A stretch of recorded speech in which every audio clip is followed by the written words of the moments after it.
welcome Rich Razgaitis, the CEO and founder of Flow Water, to the stage.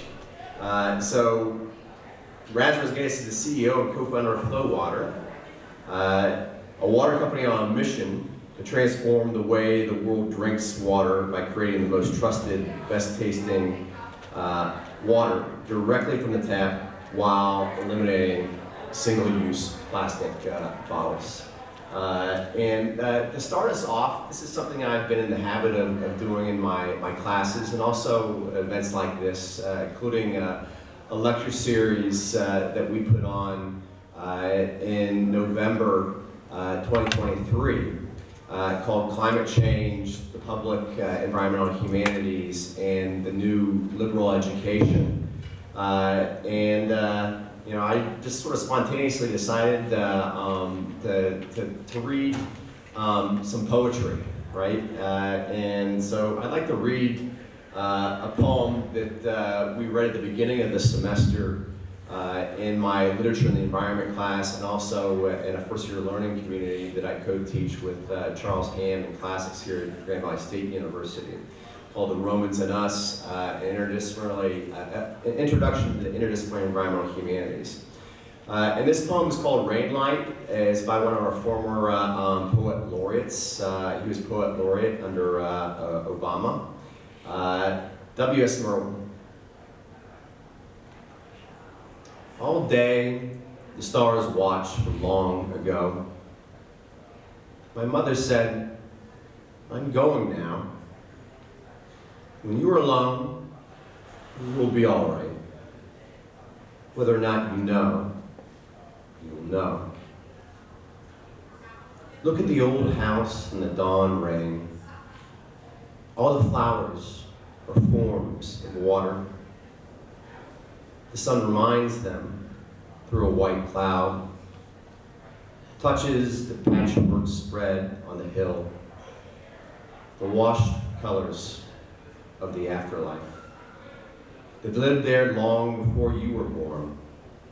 See how they wake without a question, even though the whole world is burning.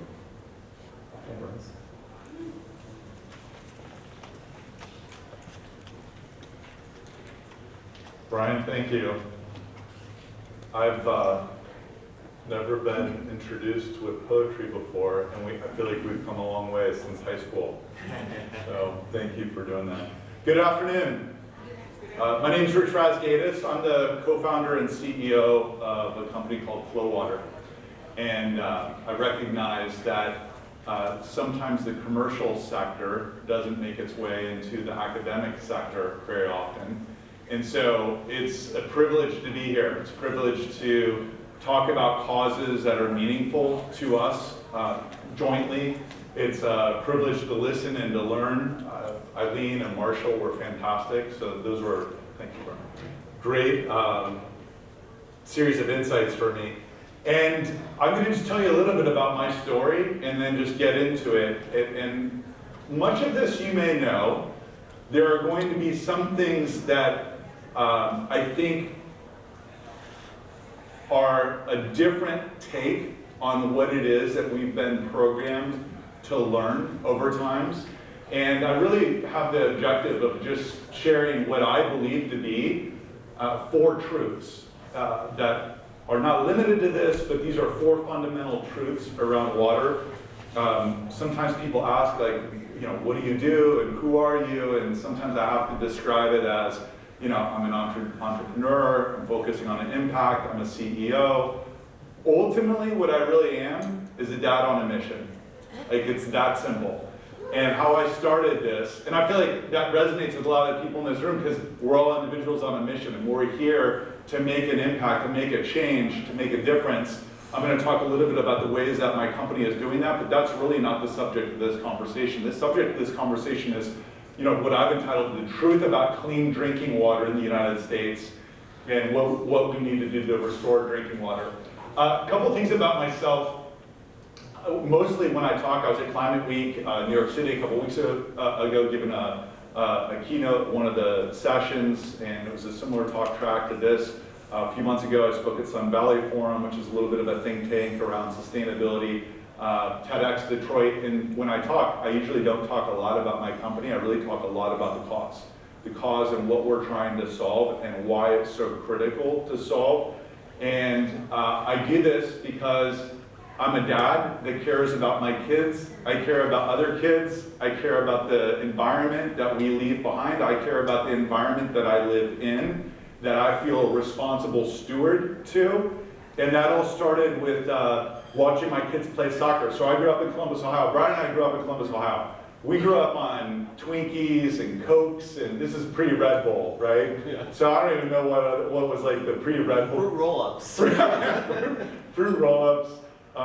And so, you know, when I lived in Ohio, what I really wanted to do, I thought, gosh, if I could only live in the East and West, if I could live in New York City or San Francisco, like, that's where I can make an impact. The irony is that I've learned full circle, you make an impact in your own neighborhood. I love the Midwest. I love Columbus, Ohio. I love Michigan. Nobody told us when I was growing up in Ohio how cool Michigan is. So now I know the city and the state is absolutely fantastic. Also, once you leave the Midwest, you really glom on to other Midwesterners. And so, you know, I remember thinking, oh, well, like, you know, kids in San Francisco, they probably like subsist on things like wheatgrass juice and bark, you know, it's like their snacks. Like, I just had this mental image that was not that far off from that. And so fast forward, from growing up 20 years, I was raising my daughters in San Francisco. They're now 22 and 23, but they're about 10 and 11 at the time.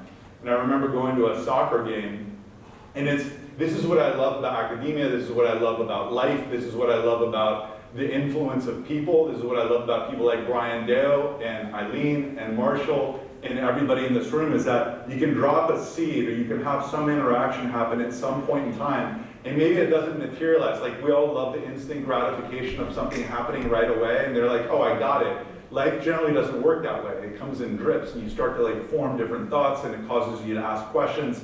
And so I basically had this moment that was the drip for me, or it was kind of the spark, where I saw my daughters go into a soccer game. After the soccer game, they won. It's like, good, you know, and then it was like, hey, good job, girls. Now we're gonna like program you and inject you with, you know, sugary foods and sugary beverages. And this really kind of starts as an indoctrination at a very young age. And it, you know, if you look at the neural receptors and sugar pathways, it hits the same neurons as heroin addictions do, and heroin byproducts and the chemicals of that. And so it just becomes really addictive. And that's led me to basically changing my life from being a mercenary, where I was running tech companies, running consumer packaged good companies, to being more kind of a missionary perspective of a man on a mission with a dad to two daughters that really just wants to make an impact in restoring America's drinking water. And so that's a little bit of the preface. I am normally not a slide person, okay? So you're gonna see a lot of slides. You're gonna see me fly through these slides.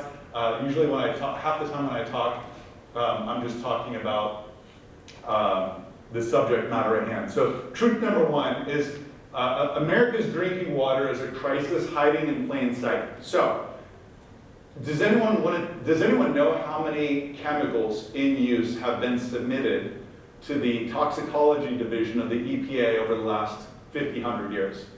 Does anyone know the number? Want to take a guess? 200. Okay, more than that. Good guess. More than that. 400. 400 more. You're going in the right direction though. 1,000. 1,000. All right, it's in the thousands. So there's about 70,000 to 80,000 chemicals that have been submitted to the toxicology division of the EPA. About 50,000 of those are in use in the United States today. How many of those 50,000 are regulated by the Safe Drinking Water Act? Anyone know, or any guesses? 5. Yeah, 5's a really good guess. It's around 95. It's fewer than 100. And so if you look at this, there's over 50,000 chemicals in use in the United States today. There's precisely 97 that are actually regulated by the Safe Drinking Water Act of 1974. It's been marginally, at best, updated since 1974. So I'm going to focus on 4 areas. I mean, we could talk about 20 different areas around chemicals, you know, or apparently 50,000, but I mean, we don't have time for that, obviously. So I'm going to focus on 4. I'm going to just give you a little bit of a thumbnail sketch on each one. So, Flint, Michigan, you're familiar with what happened with Flint.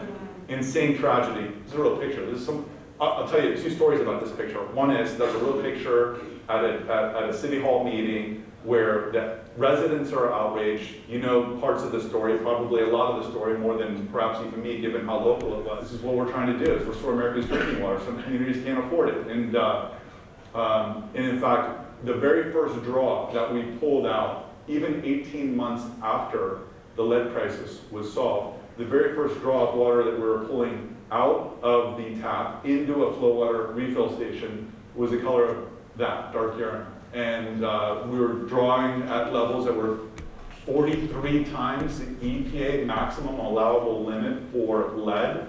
And then, of course, you know, the rest of the story is we put them through a purification device that removed it and reduced it down to undetectable levels of lead. The point of the story is this, really. People tend to hear Flint and they think, well, gosh, that was a huge tragedy, point in time, it's over now. And the data is really sobering. So since Flint, Michigan, 3,000 communities, populations, have tested for higher concentrations of lead than those that lived in Flint during the height of the lead crisis. And that's a tragedy that exists in the United States today. It's one thing, the one that we need to solve. Some of these slides I'm just going to glaze over. This is a map, this is a heat map of lead and lead contamination in tap water in the United States. And so if you look at the data, over 56% of Americans have been consuming drinking water with lead in it over the last 5 years. American Academy of Pediatrics says there is an acceptable, safe dose for lead, and there is only one, and that's 0 parts per billion. It's not 12, it's not 8, it's not 5, it's 0 parts per billion. And that's what we've got to work towards as a society, as a community, and as a constituency.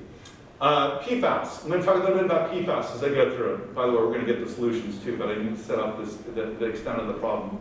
Much of this you already are aware. About 158 million Americans are drinking water with PFAS in it. And so PFAS are known as forever chemicals. They have serious implications and risks associated with reproductive health, developmental issues, immune suppression, cancer. There's a book written by a reporter in New York City that's called The Poison in the Well. This just came out in the last year or so. And I met with her when I was in Climate Week, where she's really, really digging into the devastating effects of PFAS and what it does, not just to communities, but to individual families. There's this famous Abraham Lincoln quote during the Civil War, which is that when 10,000 people die, it's a statistic. When one person dies, it's a tragedy. And so some of this is when you look at it just on the micro and the impact that it has on individuals, communities, families, devastating impacts. And so PFAS is something we need to solve. PFAS, known as a forever chemical, once it gets created, it's almost possible to destroy it. Once it gets into your body, it has a lifespan anywhere between 4 and 10 years, roughly. If you're constantly ingesting water with PFAS in it, you've got 4 to 10 years more that are that kind of clock that's ticking. If we look at glyphosate, what's glyphosate commonly known as? Does anyone know? Roundup, exactly. So if you look at Roundup, and this is where, one of sidebar on this is why I love not having slides, because I get to do my sidebars. But the sidebar on this is, one of the biggest oppositionist communities, we started this company in San Francisco when I was talking about clean drinking water, policy and regulatory reform, infrastructure. I'm going to talk a little bit about those as solution points. But one of the biggest issues were people in local communities that were just adamantly defending and evangelizing how clean the drinking water is. And this is something that's kind of embedded in us. We want to believe that our water is clean. We've got local government telling us our water is clean. We've got cities and states federally. We've got limited number of regulations. There's a reason why there's still no federal mandate on lead testing in schools. It's incomprehensible to me that you can send your kids to school today and there's no guarantee that they're drinking water that is not contaminated by lead, yet we don't have a federal mandate around lead testing in schools. And so, one of the reasons for this is simply that if it were to get unseated, the data were to get unseated, it would be seen as more catastrophic. And so what I'm really trying to do is just raise a level of awareness around the urgency and the importance and the agency that we have in being able to solve this. And then this is a map of glyphosate usage in the United States. So this is not where glyphosate is in drinking water, this is where glyphosate is being used. But what happens is, of course, water goes runoff agricultural land into, lakes, rivers, tributaries, and makes its way into municipal tap water, municipal water plants, and then it ends up in our bodies. This is not an indictment against municipal tap water. In fact, I think in many ways they're the silent victims of this, which is we've spent many decades of contaminating our environment, and municipal water was never designed to withstand or destruct the level of contaminants that are being thrown at it. And so this is one of the solutions, is simply infrastructure investment and upgrading municipal drinking water plants. One of the best sources, and if by the way, what I always encourage people to do is, I listen to what speakers say and I take notes and then I go do research and I find out does all this reconcile? And so encourage you to do that. I would go and Google this stuff. One thing I would also encourage you to do is, if you want to look at what your drinking water quality is in your backyard, literally in your zip code, there's a group called EWG. EWG is an environmental working group. Many of you are probably pretty familiar with this. It's a nonprofit group. This will take you to a link on our website. This is a Drink Flow Water website. This is not our database. We actually license the database from EWG. And you type in your zip code. This happens to be New York City. I did this for my hotel. There's 8 contaminants that were identified in the drinking water in the zip code in which my hotel, a few streets over, reside. EWG is a really potent database. It's a database yet that only identifies or tracks about 1% of the chemicals that are in use in the United States today. Only about 1%. So 50,000 chemicals in use in the United States today. EWG database is comprised of around 500 different chemicals, and they track that zip code to zip code. I think it's a worthwhile resource to see what's in your water. So what ends up happening here is we're in this solutionless cycle, right? So people don't trust tap water. Why do they not trust it? Because either they don't like how it tastes, or there's some inherent trust issue with it because of a variety of confounding factors, several of which you discussed. And then you have hardware that's been in the market. And I think this is part of the problem, right? We do not have a problem in the United States called if I could only find a faucet. Like, that's not the problem that we have in the United States. The problem that we have in the United States is that most people do not like or do not trust what is coming out of that faucet. And so they skip the hardware, which could be a water fountain, water cooler, 5-gallon jug, and then they reach for bottled water. And I'll talk about that in a second. And if they don't reach for bottled water, then often what they do is they reach for sugary, carbonated, caffeinated drinks that are wrapped in plastic. And these plastics, as you know, don't photodegrade, they biodegrade, they photodegrade. So one piece turns into minuscule pieces, and then they end up in not only our oceans, lakes, rivers, but also our municipal water treatment, and then ourselves. And so if you look at the data today, the average American has about 1 plastic spoon worth of microplastic that's sitting in their brain. New England Journal of Medicine did a study several years ago that found that people that had microplastics, about 1/3 of the patient population that they served or identified, had microplastics in their aorta.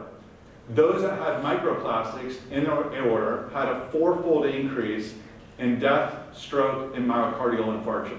So these are things that once they get into your system, are hard to get out, and they have really negative consequences. There's 6,000 chemicals that go into the creation of cigarettes. There's 10,000 chemicals that go into the creation of plastics that then we end up consuming. About 200,000 microplastics are found in an average bottle of water, according to a Columbia University study in the last few years. So how do we get here?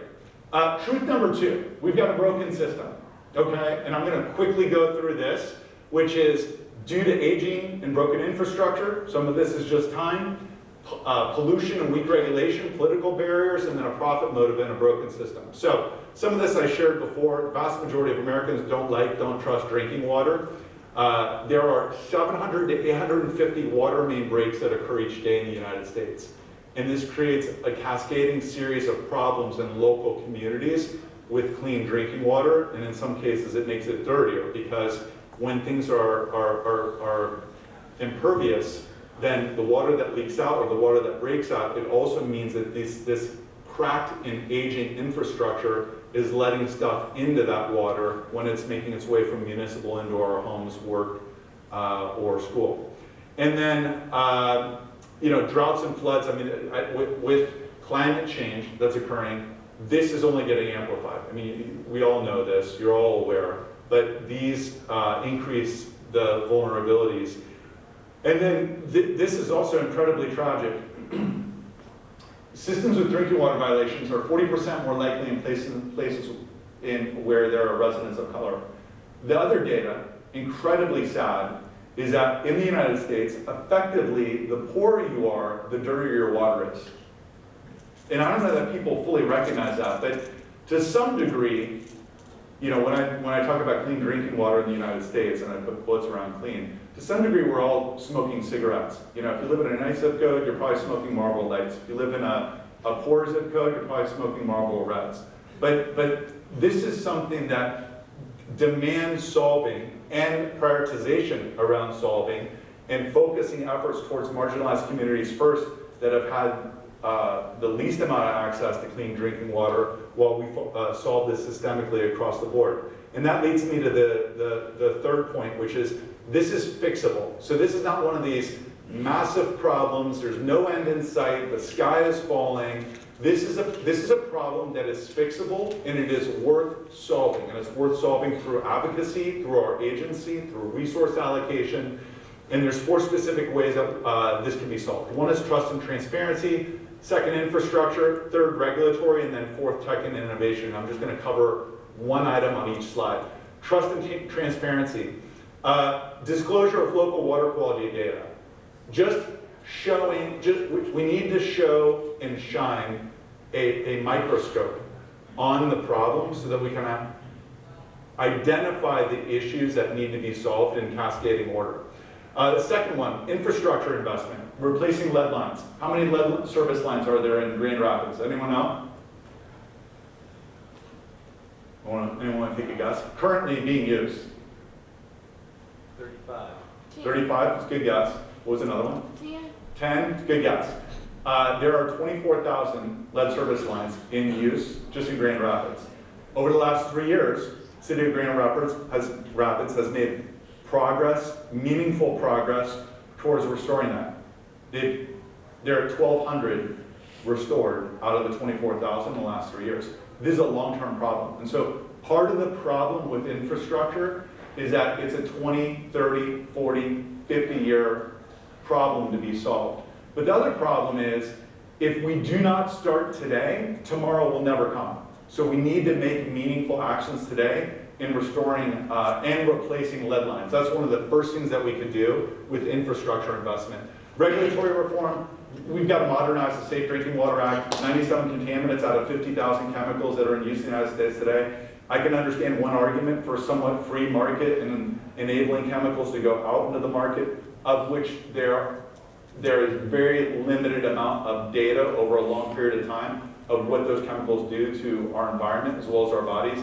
But what I cannot tolerate is that if we're going to allow all these loose regulations and allowing these chemicals into the environment, that they need to be restricted in what we eat, drink, and breathe. And we need to have solutions around that. Updating the Safe Drinking Water Act is one of those things. And then finally, tech and innovation. And I'm just going to share real briefly and then end this, because we're going to be getting into a panel discussion shortly after this, I believe. But we're making an impact, and we are a part of the solution. The company that I run is really focused on restoring America's drinking water. This is not some big prop. I used to run tech companies where we had exit ambitions, and I ran consumer packaged goods companies, and I started out early in my career in pharmaceutical companies, and I just went from a very mercenary mindset of the next title, the next role, the next exit, the next capital raise, whatever it was, to really being rooted in doing something that's good for humanity. And that's part of where we're trying to play a piece of the puzzle in solving this holistically as we talk about infrastructure investment, regulatory reform, and policy changes. And so this is the product that we put into the marketplace, and what we've done is we've built a proprietary piece of purification technology that basically eradicates all the stuff that's in tap water down to 0.0001 microns, so that in a simple turnkey way, we can change the last 5 feet of distributed decentralized water and effectively restore someone's water today while we wait for all these other policy, regulatory, and infrastructure investments to come tomorrow. Out of the interest of time, I'm not going to play this video because I'm at 21 minutes right now and I'm 1 minute over, but this is truth number 4. And this is the very rooting of our company and also what I believe is a collective mission, which is truth number 4 is every single human deserves access to clean drinking water that they can trust. It is a fundamental human right, and it is our responsibility to turn that right into a reality.